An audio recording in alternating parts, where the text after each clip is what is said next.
welcome. I am so excited to have you here. I want to make sure I pronounce your name correctly.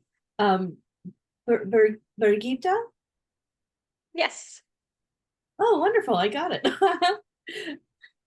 All right. Well, an honor to have you here on the topic of elevating your voice. And I have been looking forward to listening to your voice and having a conversation. So, without Yep. further ado, maybe share a little bit about your journey, your story. Yeah, sure. Thanks for having me on the show, Shilpa, first of all.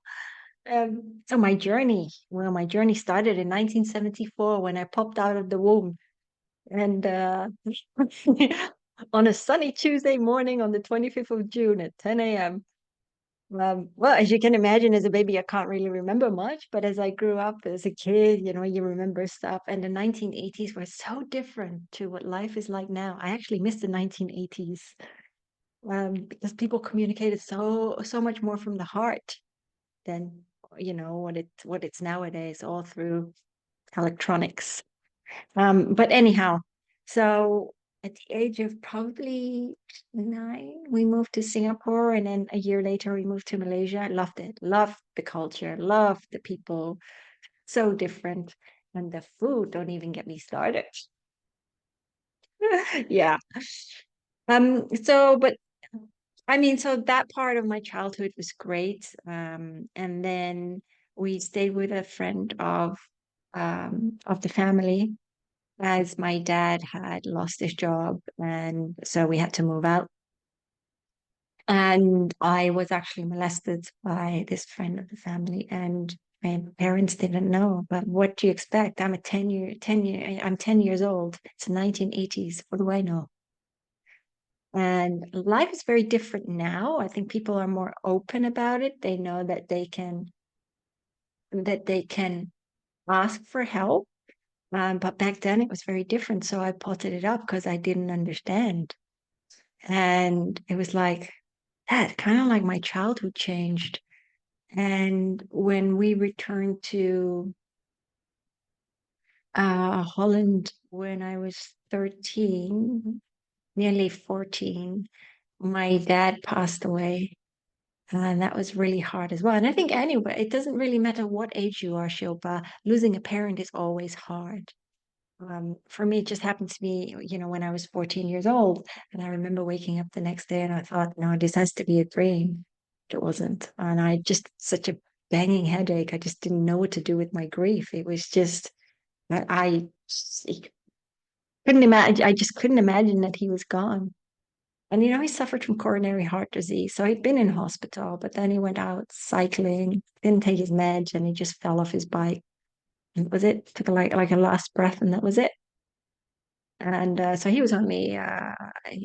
was nearly 44. But coming from Malaysia and returning to Holland and going to school, that was a culture shock, total culture shock, because in Malaysia, they wore school uniforms. And here in Holland, they didn't.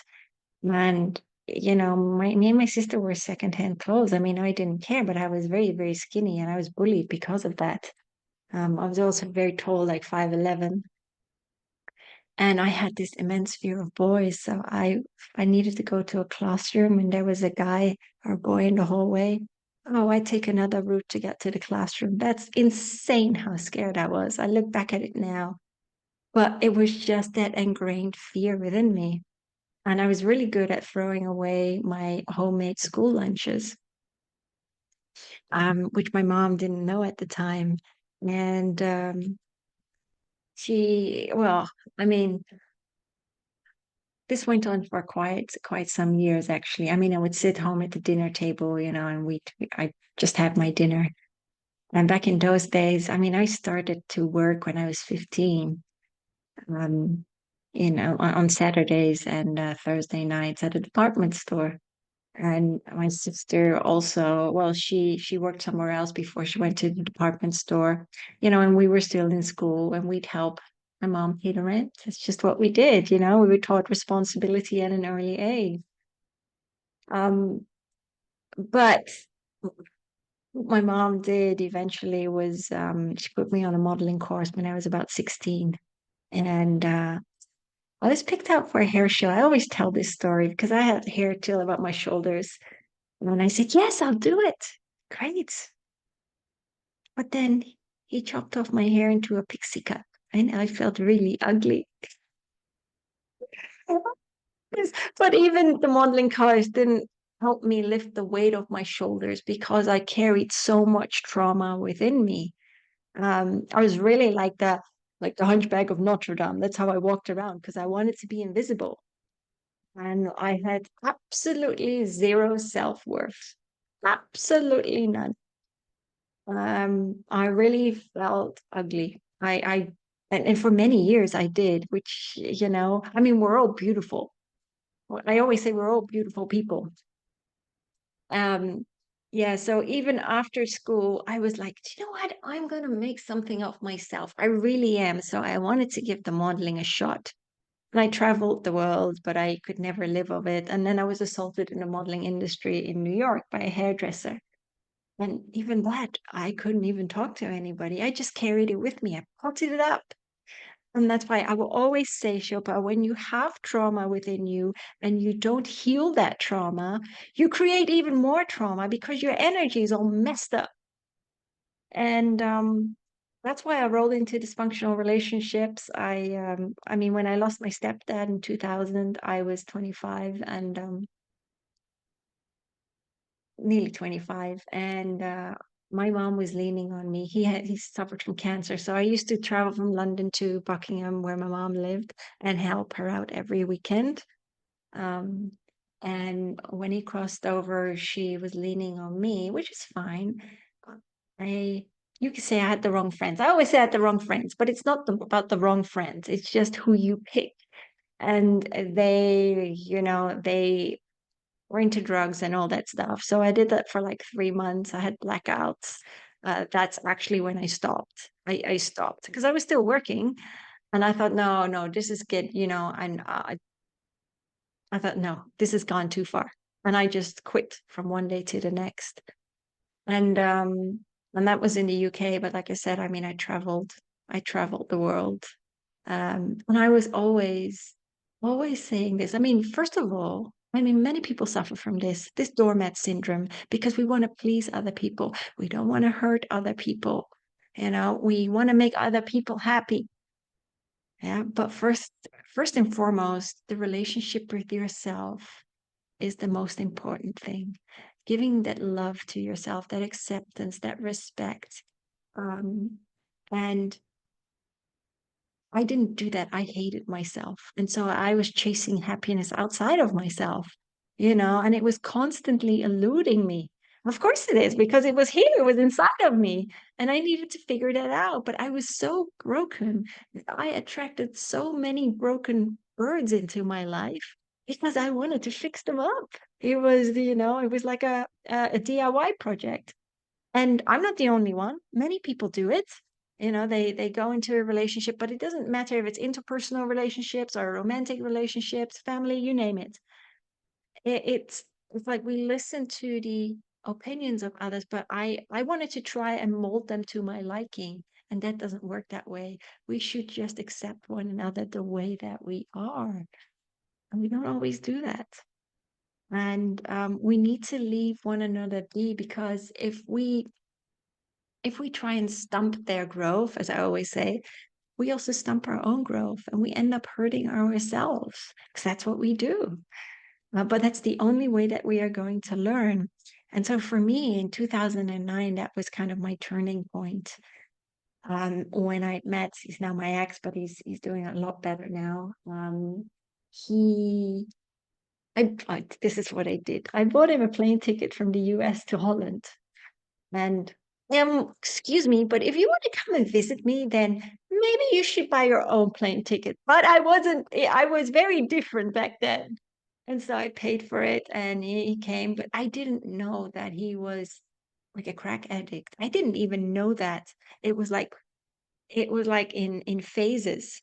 So he was all right for a little bit, and all of a sudden, oh my gosh, I was just like, I'd never seen someone on crack before and having crack hands and haunt my stuff. And oh my goodness. And then he landed in bed with the Crips in Holland and he pawned from them.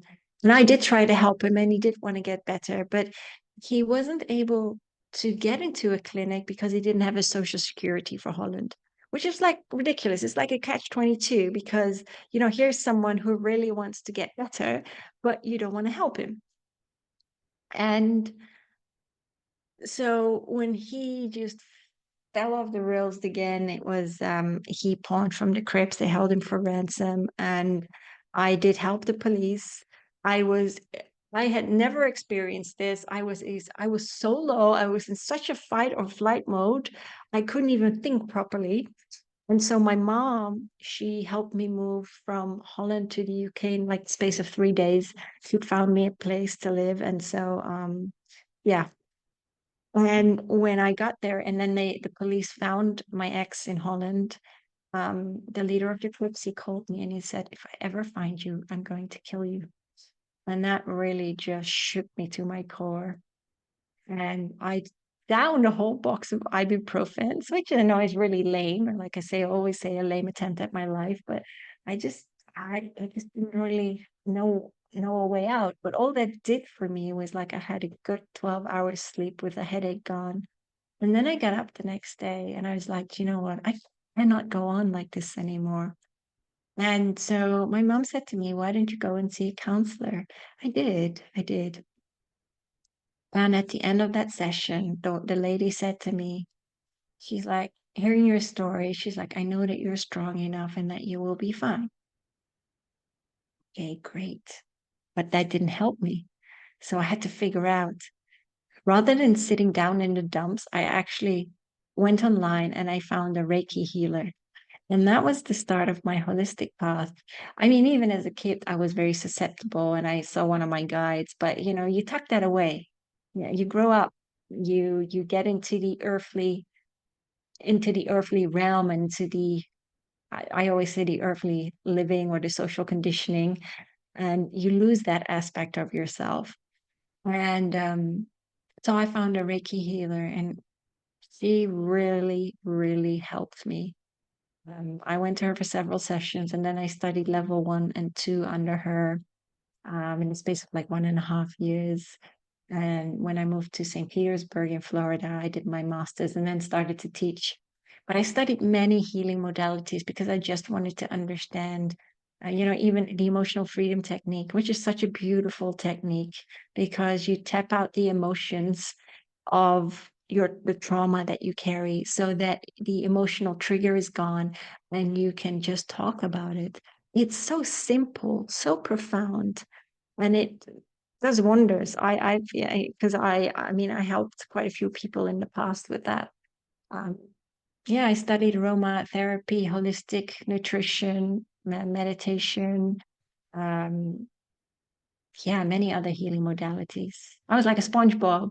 I was really wanting to learn so much.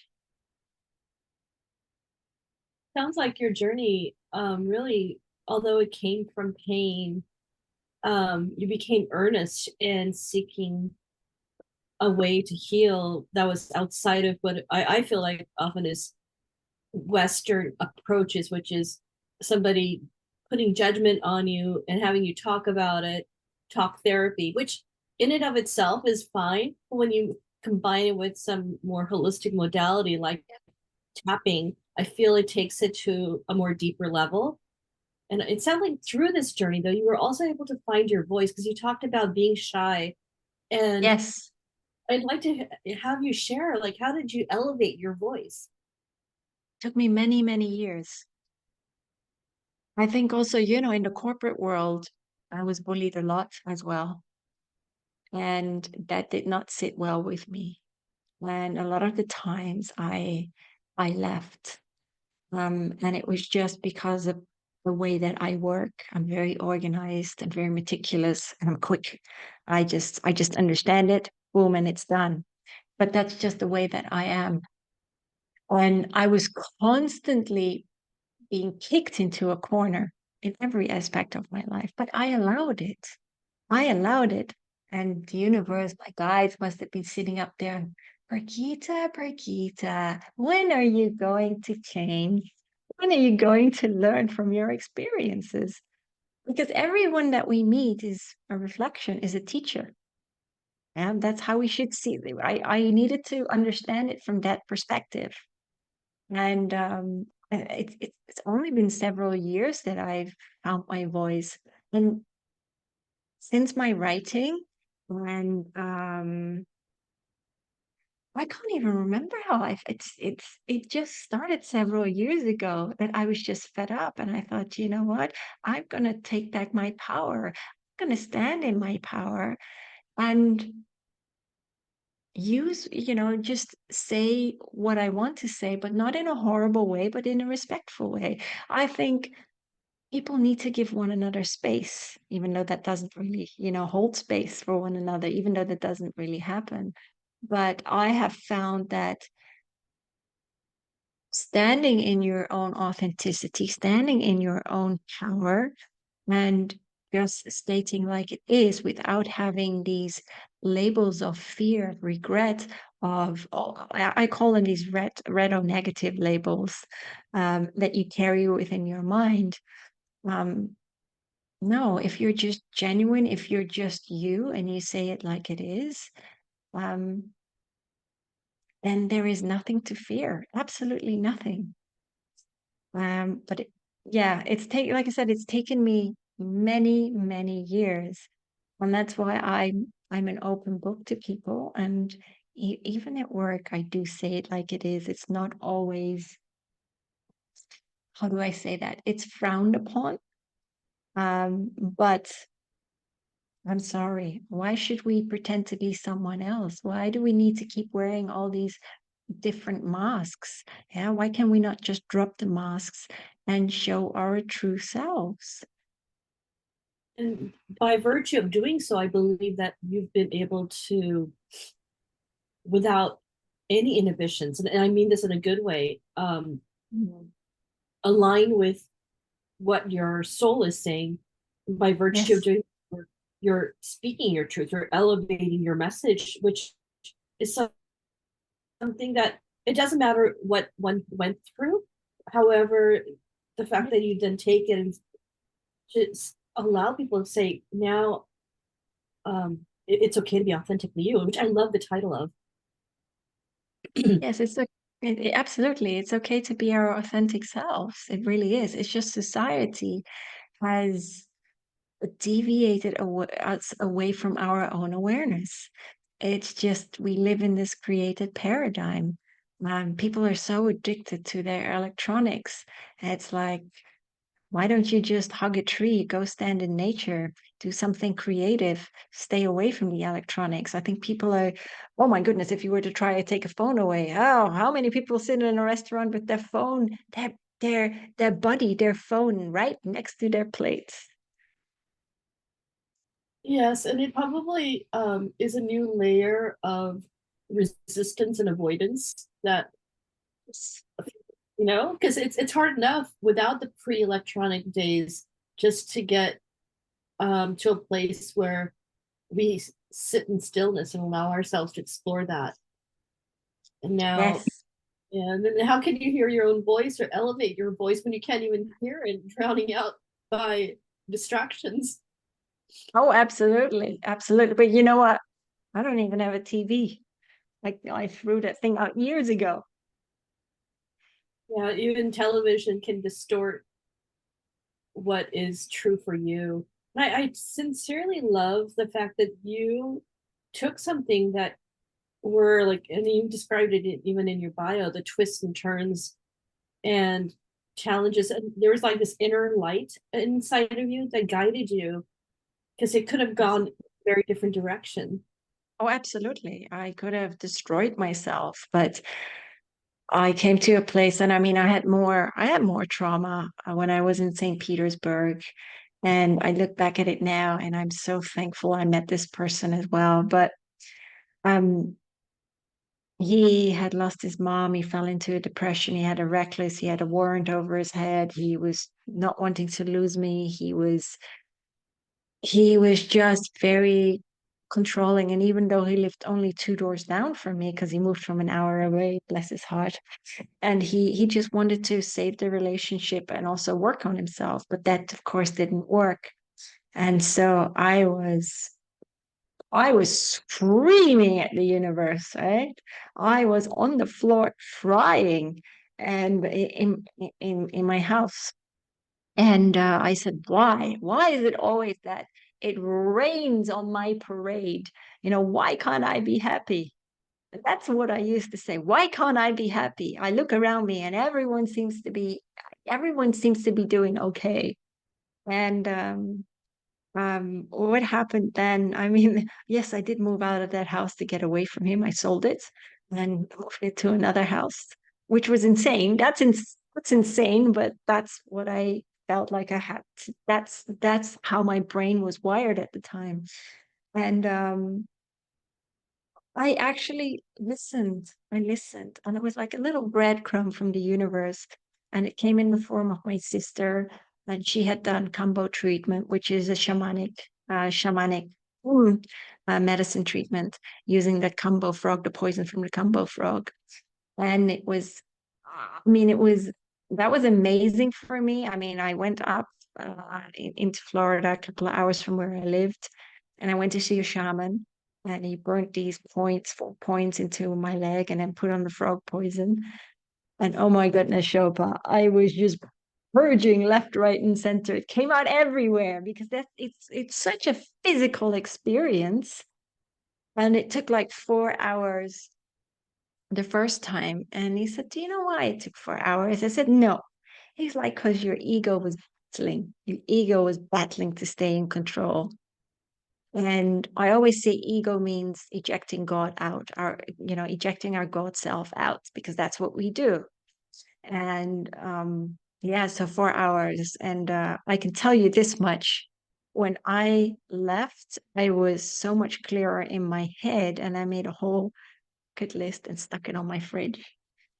And several weeks later, so I went skydiving, for instance, because I have a fear of heights, but I did it anyway.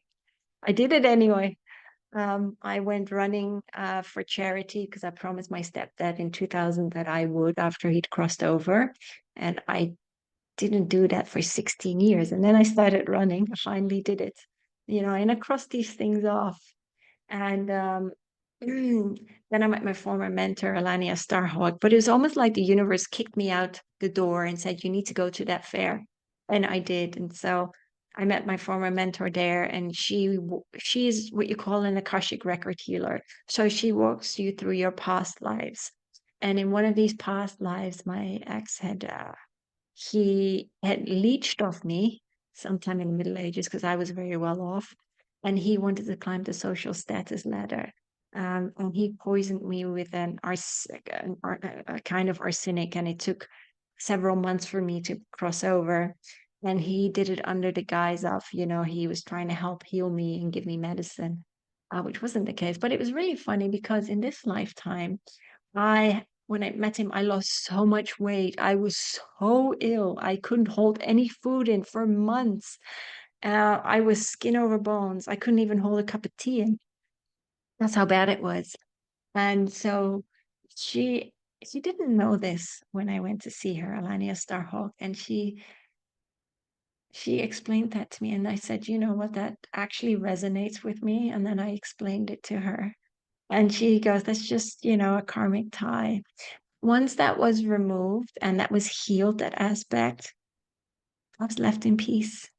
That's how it works. It's like the energy just changed, and my ex just worked on himself, and he got himself out the gutter, and he's doing very well for himself now. But it took me a long time to understand this. And so from there on, I took a workshop and I learned to channel.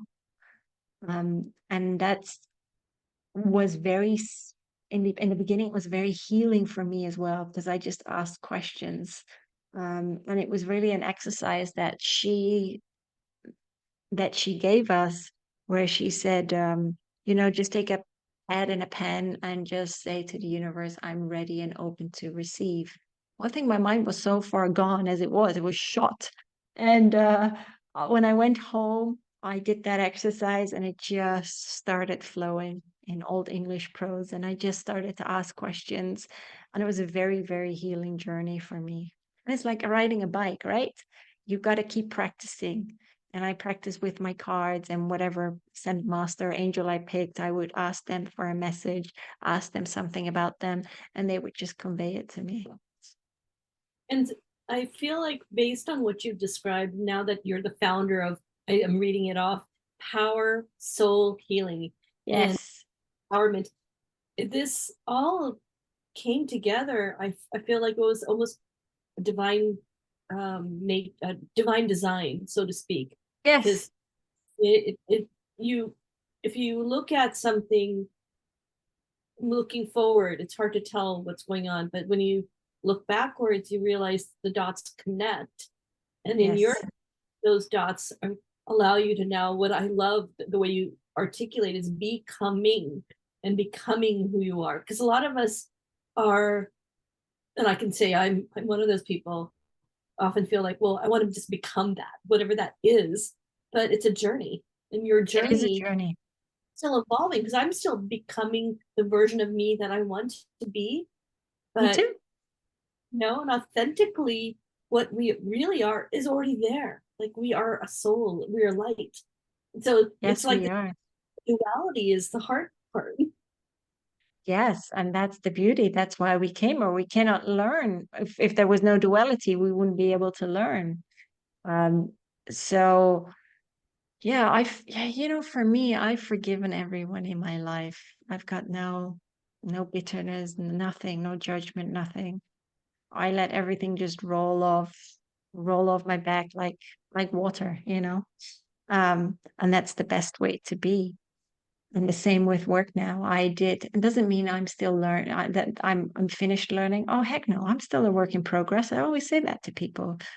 And we're just here to inspire one another, to empower one another, and to help one another. As my Archangel Michael always says, we're here to walk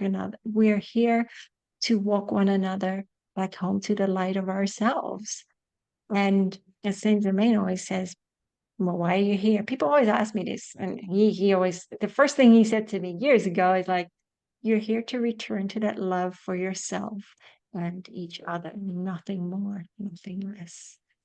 And he always talks about the violet flame of transmutation, or transformation, and that's healing our pain, healing as alchemists. It's turning the lead into gold, but it's turning the heaviness, that lead, into gold, and that means the wisdom of understanding through healing ourselves. And it's so important to heal ourselves. It doesn't matter how you decide to heal. People don't agree with what I do, because now I do light language healing, which is an ancient form of healing. It's been around since the beginning of time, but just like Reiki, it's been around since the Atlantean times. And I say to people, if it doesn't agree with you, and that's okay. You have to do whatever agrees with your spirit. Yeah, because I'm not a Yosemite Sam saying, you know what, you have to do light language. No, and it's the same with my book. It's like, if it resonates with you, great. If it doesn't, that's okay too. And how is it in that, in your book, you were inspired to, I keep using the word voice, but using your light, using your voice, what inspired you um, to go there? Because there was a Yeah. time in your life, it sounds like, where of even articulating your concerns or fears wasn't something that came easy. No, so when we were shut in because of this COVID experiment, as I call it, um, I had already started writing a book in 2000, in the year 2000. And I put it away because, I had to go through so many more experiences. And then when it hit, it was like my guides, a universe was saying, excuse me, you need to sit down and you need to finish writing this book. I was like, excuse me? you know, I had a full-time job. And but I did. I wrote it in the evenings and I listened to their guidance because there are many channeled messages in there. And I tell you what, Shilpa, it helped me so much. So many life lessons in there, which helped me heal a lot more because I still needed to do the shadow work, of course. It was just very empowering for me. And I think through writing that, I really found my voice. And yeah, it's been an amazing healing journey. And that's why I say to people often, journaling is very powerful because you write your thoughts away onto paper. And I didn't write the book for me. It was just a mess. I was told to write it, and I was just there, the scribe, as I always say. I was the scribe. So yeah, and my experiences, I hope my experiences help other people. But what they made really clear about experiences is that, do not remain by the side of the road. Do not remain in that victimhood, regardless of what happens to you. Yes, life can be tough and we go through a lot of pain. We go through a lot of struggles in life, but they say, look at it from a point of your experiences are opportunities to help elevate your awareness and understanding what life is all about. Um, And yes, I mean, I've overcome a lot. Many other people have overcome a lot. But yeah, I am nothing but grateful for everything that I've been through. Would I do it any different? No, not at all. Because how could I? I wouldn't be who I am today. And sorry, I almost lost my voice. What I was going to say is that in the process of becoming, it sounds Yeah. like darkness became the way to see the light. And it's no Yes. means that you are a light worker, a light empowerment coach. Now, for those who are not aware of this modality, maybe enlighten us what light language healers do. So, yeah. Like I said, it's been around for eons. Many people are starting to use that now. Um, and it's what we call, my teacher calls it the cosmic language of love. Um, and on a conscious level, you're not going to understand it. It's like gerbil language. It's like what are you saying? But on a soul level, oh my goodness, your soul understands these codes just beautifully, and the healing will go exactly where it needs to go. That's how powerful it is. Um, so yeah, happy to give a demo if you want it. Yeah, if you want to give a quick demo. Yes. I mean, is there any intent that you want to focus on, Shilpa? Um, I don't know. I mean I've spoken to a light healer on my show before, but Oh, so I suppose I can just keep it general because I don't have something yeah. said yet. Do you want peace of mind? Everybody? Or yeah, or one of my struggles often is, and I share this with others, is that I Yeah. personally struggle with anxiety. Yeah. So Yeah. Okay. We can focus on that and give you a little bit more of inner calm. Okay. So I'm going to ask you to close your eyes. And just, I take a very deep breath in and gently let that go. And take another deep breath in, full of positivity and light. And gently release all the heaviness and the negativity. And just think of your intent. Just envision that, visualize that, and then put it in the fertile soil of your heart and nurture that. Okay, so when I'm going to bring through the light codes, I always say to people, just allow it to flow through your whole being. So, okay. Ta silililia malakui niki alue he mayuki sia mukui nila. Tisi anu iliki ia maluia ha. Tisi mue ya. Tui alele la kushi wa miki amahu. Tali kiki anu ia. Sikayo ehen mui ni walaha. Ki si I malahe wa he tu siki ini waha kurini kiyama we hele ki kuki kiyamalu e ho shishimi alu e kiyama ini kiyama kukuku ini asikue e tukiti amoi ni waha ta sikiyama u ta simiki ya we he wa u and just gently, gently let it flow through you. Kiki ikimaku kika mukisiki tukato kasi yamaku inniki yamaku koko. Tiki. Thank you.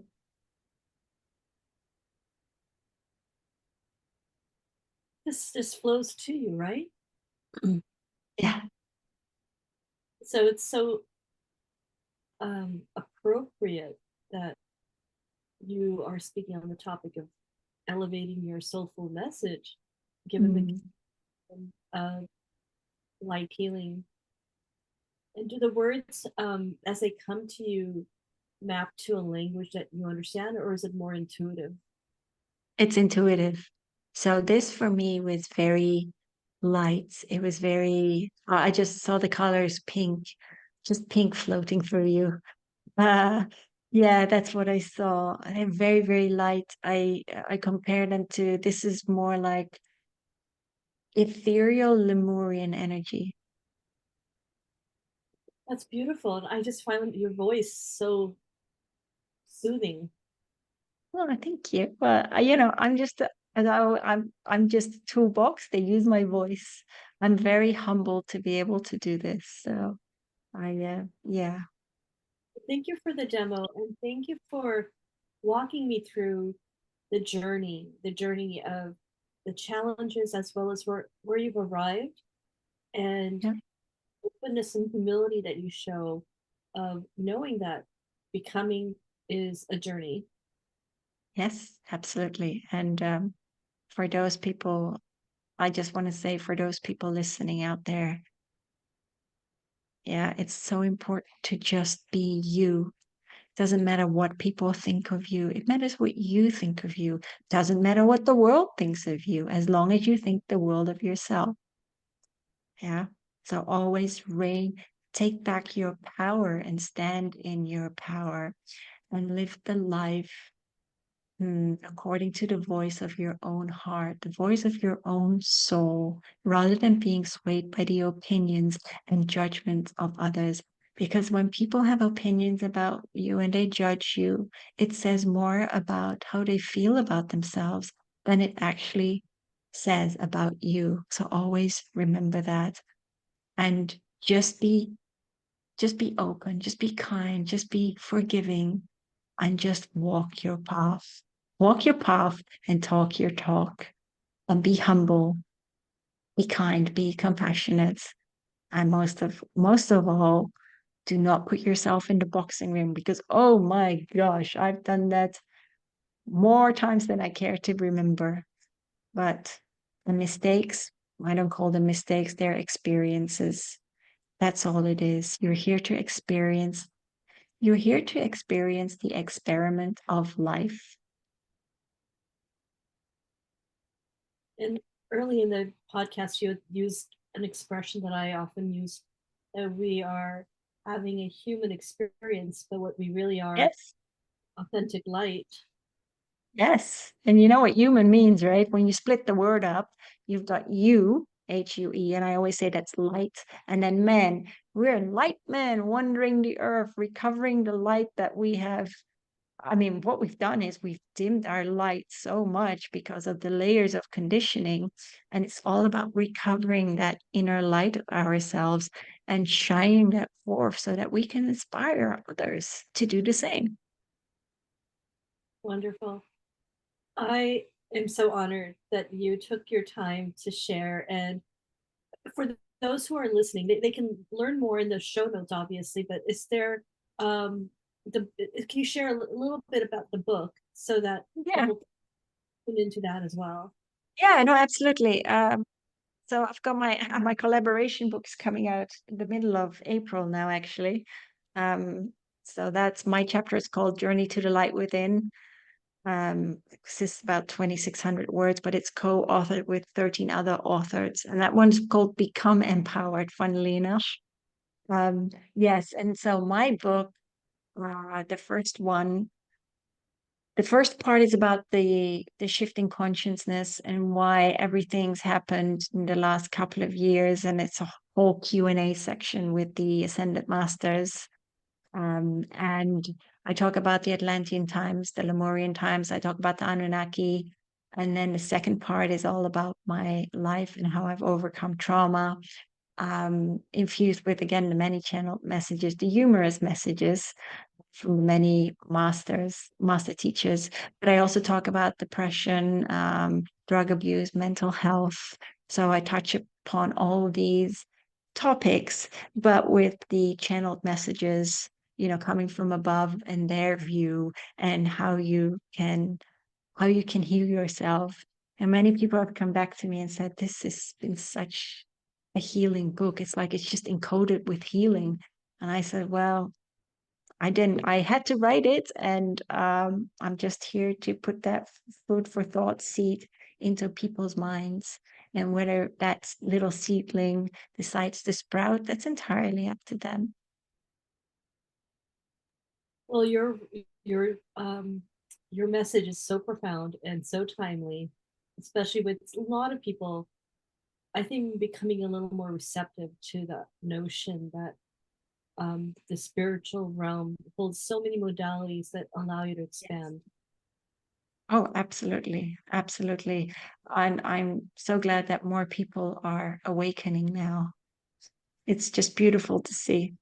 And that's why it's something, Shilpa, that's why there is so much darkness in the world that is surfacing, because, and it really has to. So people are starting to open their eyes, and everything starts with you. If you want to make the world a better place, then it starts with you. Yes, yes. That is absolutely correct. And I couldn't agree more. Well, Gita, I am so happy that you took time today with me, and I will definitely keep in touch and hopefully have you Yes. back and even maybe read your books sometime soon so that I can continue sharing your wisdom with others. Yeah, thank you. Yeah.